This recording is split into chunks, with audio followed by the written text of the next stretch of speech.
Hello and welcome to my super exciting, super amazing, super probably repetitive, since I just used the word super so many times, but presentation. Okay, so let's start. So first, I would like to introduce the characters because what makes up a story better than the characters themselves? Okay, so we're gonna start with Stefan Khumalo. So this guy, let me say, he is pretty great. He actually is one of the main characters that I would believe. So he starts out this very simple guy. He's not very interesting. You don't see very much about him, but then he develops into something more and you feel that he has such a great role. And I feel that even throughout this whole story, he does have to. He has a trend, and I don't know if this picture is actually accurate, but I'd like to think so. Never actually seen the movie. Okay, same thing with this one. Now this is Absalom. So this guy here, this guy, he starts out, I would say he's more of a beggar. He starts as a lonely man. He's not very confident, I would say, that he doesn't come off that way. But near the end, he starts to develop into something so wonderful, and he has so much potential during the end. And when you see it, and you just feel that he could go somewhere, he can go somewhere. Okay, so let's go into themes. And some themes that I thought were important to bring up were religion and family. Okay, so we have all these crazy religions here, and I'd like to emphasize that religion was super important throughout this whole book. Religion is what brought them together, even if you were of different race, if you had different views on the world. You could come together through religion. Second is family. Family is so important throughout this because family is not only essential to making this such a great book, but it really, again, it brings them together.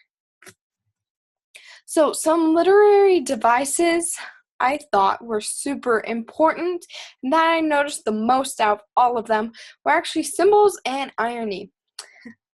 Okay, so, shh, can you keep a secret?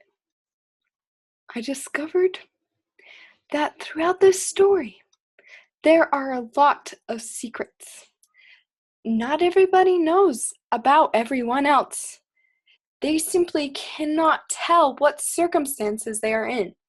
So, how can you possibly know how Absalom is feeling if he doesn't show you or explain to you? How are they supposed to know? The thing is, they don't. So, definitely, this is such a symbol of secrets. It was throughout the book. It was everywhere. Even if you didn't notice it at first, if you went back and you looked for it this time, you would notice it repetitively throughout the book. Okay, next is irony. Oh, that's so cute. Okay, so irony throughout this is actually, it took me a little while to get this because I had to go back and reflect on the book a little bit more than I did throughout the secrets. So, in this part, an example that I think of, I would have to say it's where Khumalo is actually, where he goes and he doesn't actually mean to kill the son, but he accidentally does it because he is white.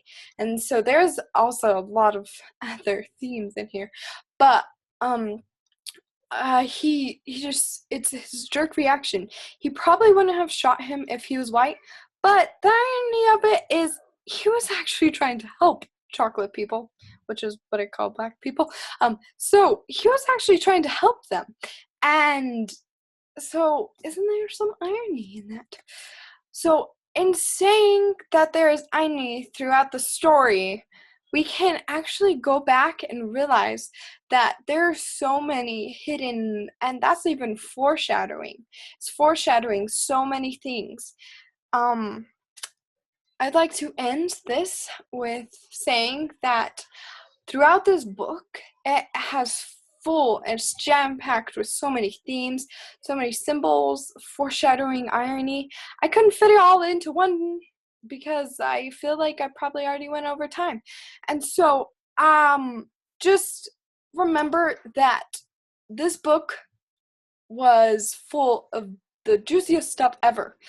And thank you so much for watching and paying attention. Maybe you paid attention. I hope you did. And anyways, thank you. These are my cited sources, and I hope to see you next time. Goodbye.